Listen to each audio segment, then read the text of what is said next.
नमस्कार दर्शक मित्रों, आप देख रहे हैं जीपीएमसी न्यूज 24/7 लाइव। જગતગુરુ શ્રી શંકરાચાર્યજીના અપમાનને લઈને કપડવંજના સમગ્ર સનાતની સમાજ દ્વારા આવેદનપત્ર આપ્યું। હિન્દુઓના આરાધ્ય અને સમગ્ર સનાતની સમાજના શ્રદ્ધેય ગણાતા જ્યોતિર્મઠના શંકરાચાર્યજી અવિમુક્તેશ્વરાનંદજીનું અને અન્ય અનુયાયીઓનું ઉત્તર પ્રદેશમાં પ્રયાગરાજ ખાતે માઘ સ્નાન સમયે અપમાન અને દુર્વ્યવહાર બાબતે ખેડા જિલ્લાના કપડવંજ ખાતે બ્રાહ્મણ સમાજ સાથે તમામ સનાતની સમાજ તથા કપડવંજના વિવિધ હિન્દુ સંગઠનોએ સાથે રહીને વિરોધ પ્રદર્શન કર્યું અને ગુજરાતના મહામહિમ ગવર્નરશ્રીને સંબંધિત કરતું એક આવેદનપત્ર કપડવંજ નાયબ મામલતદારને સુપ્રત કર્યું હતું। આવેદનપત્રમાં આવા કરવામાં આવેલા નિંદનીય કૃત્યને વખોડી કાઢી પોતાનો રોષ વ્યક્ત કર્યો છે। Reporter Bhavin Joshi, Kapadvanj, GPMC news 24/7। प्रशासन होश में आओ, प्रशासन होश में आओ, प्रशासन होश में आओ। संतों का अपमान नहीं सहेंगे, नहीं सहेंगे। संतों का अपमान नहीं सहेंगे, नहीं सहेंगे। आवेदन पत्र आपका जय महादेव, जय श्री राम। પ્રયાગરાજના મેળામાં જે સંતોનું અપમાન કરવામાં આવ્યું છે પ્રશાસન દ્વારા, જે અમારા શંકરાચાર્ય છે એમનું અપમાન કરવામાં આવ્યું છે।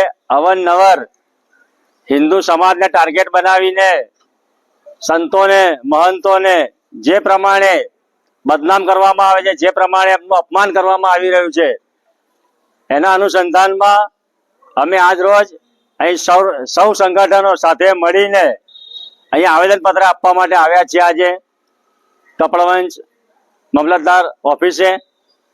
જય મહાદેવ। ભારતની દેશની અંદર એક પરંપરા રહી છે, હિન્દુ સનાતન સંસ્કૃતિની અંદર ગંગા સ્નાનનું બહુ જ મહત્વ છે।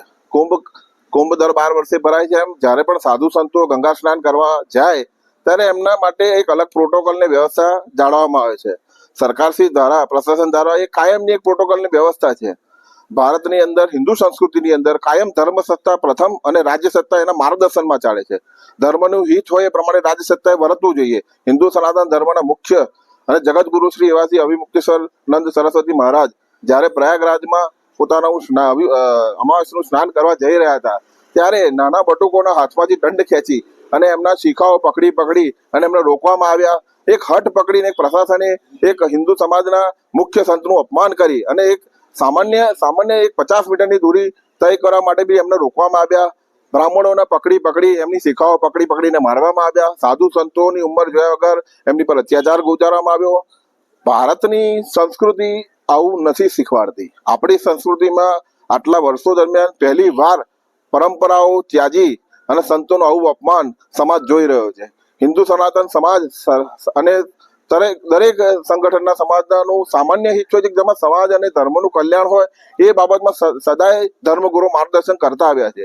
એટલે અમે લોકો, અમારો બ્રહ્મ સમાજ તેમજ કપડવંજના વિવિધ સમાજો, સંગઠનો એક અમારી લાગણી અને અમને પોતાને ઠેસ પહોંચી છે કે આ રીતે કોઈ પણ જગતગુરુ અથવા કોઈ પણ સંતનું અપમાન થાય એ યોગ્ય નથી। પ્રશાસનના જે પણ અધિકારીઓએ આ રીતનું દુષ્કૃત્ય કરી અને વૈમનસ્ય ફેલાવ્યું છે, હિન્દુઓની લાગણી આહ્વાત કરી છે, એમની સામે પગલાં લેવામાં આવે। સરકારશ્રીને બી અમારી નમ્ર વિનંતી છે।